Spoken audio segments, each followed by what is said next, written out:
Halo semuanya, selamat datang kembali di YouTube channel aku, Hesti Suryani, seorang MUA yang punya banyak hobi. Awal tahun ini cuaca mudah berubah-ubah, pagi sangat cerah, sore hujan besar, esoknya bisa berangin cukup besar.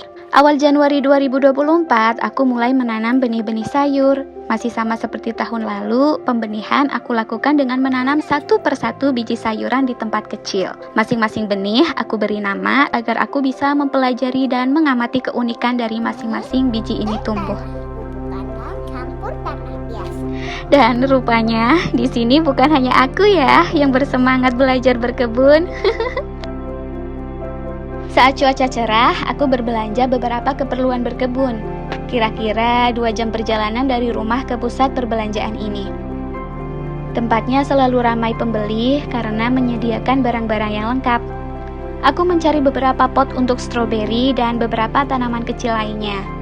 Penyiraman tanaman kecil untuk bibit atau benih dan keranjang hasil panen. Aku menambahkan payung karena sekarang musim hujan.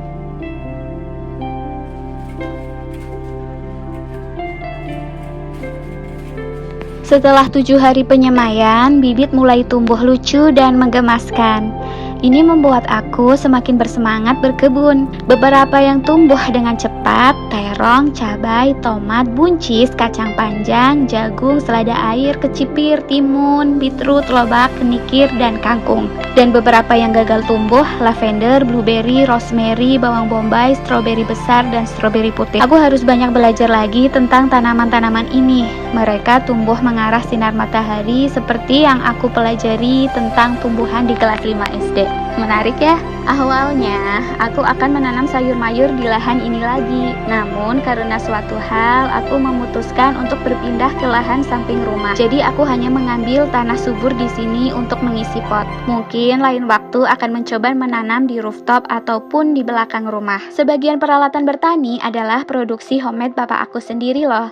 Bahkan beberapa diberi nama yang menandakan itu milikku. Bapak adalah seorang pengrajin pandai besi yang cukup terkenal di desa. Produksinya sudah menyebar ke beberapa desa lain, bahkan di beberapa kecamatan hingga kabupaten. Sesekali aku memanen sisa berkebun akhir tahun lalu. Di sini masih tersisa sayuran yang paling lama bertumbuh, yaitu terong-terongan.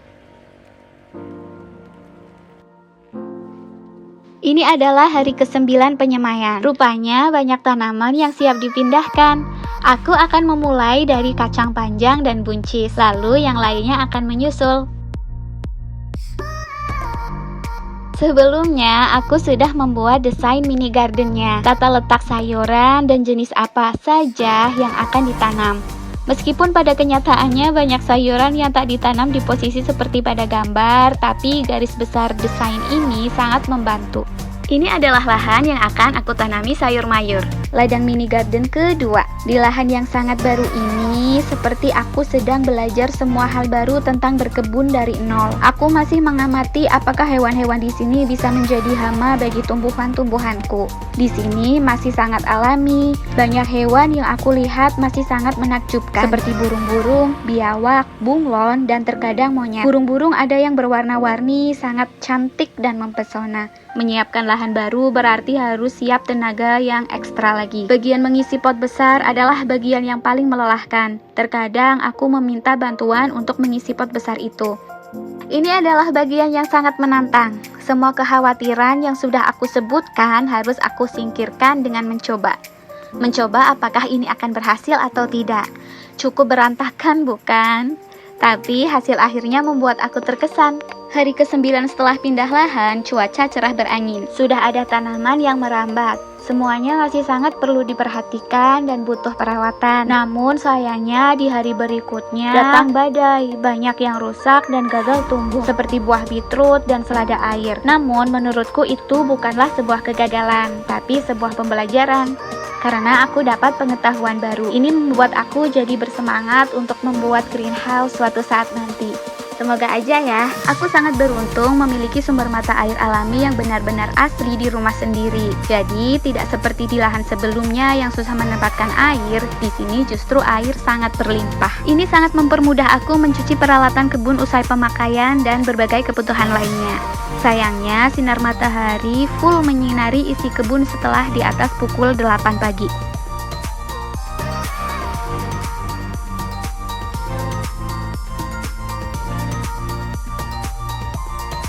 Ketika libur bekerja, aku menyempatkan diri untuk merawat dan memberi pupuk tanaman-tanaman ini.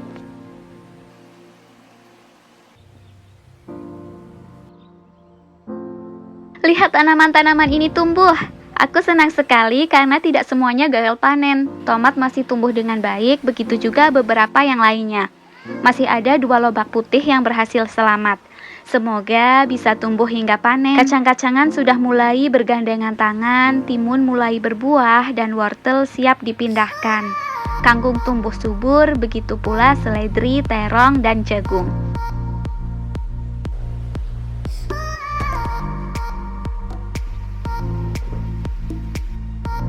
Di pertengahan Februari, dahlia bermekaran, begitu juga beberapa bunga yang lain. Di umur kebun yang sudah 1,5 bulan ini, banyak perawatan yang harus dilakukan, seperti mencabuti rumput liar, memotong tunas batang tomat, dan lain sebagainya.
Pada bulan kedua setelah pembenihan, aku bisa memanen timun dan kangkung, buncis, seledri, juga mahkota dewa aku panen dari pohon yang sudah berumur kira-kira lebih dari 8 tahun di dekat rumah. Aku penasaran nih, kalian udah pernah nyoba menanam sayuran belum? Kalau udah, sayur apa aja yang kalian tanam di halaman rumah kalian?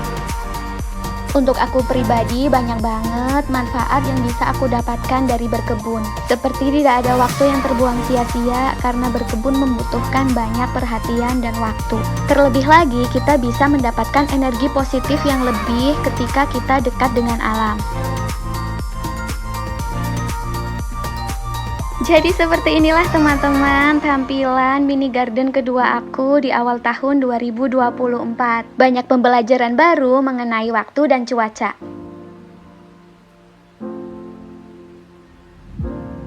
Yang baru aku ketahui adalah ternyata lebih susah ya menanam sayur mayur ketika musim hujan.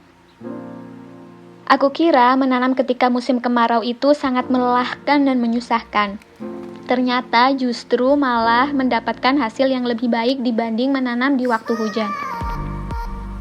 Saat musim kemarau, kita hanya perlu tenaga ekstra untuk menyirami tanaman setiap hari pagi dan sore. Sedangkan ketika musim hujan, banyak tanaman-tanaman yang mati akibat curah hujan tinggi yang dapat merusak batang-batang tanaman.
Gembira banget loh bisa memanen bunga sendiri.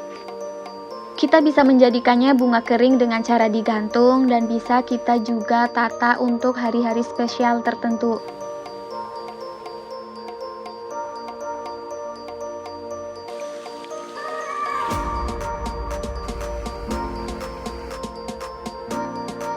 Sepertinya sampai di sini dulu ya teman-teman cerita tentang mini garden awal tahun ini. Semoga teman-teman bisa ikut bergembira melihat video mini garden ini. Sampai bertemu lagi di video-video aku selanjutnya. Bye-bye!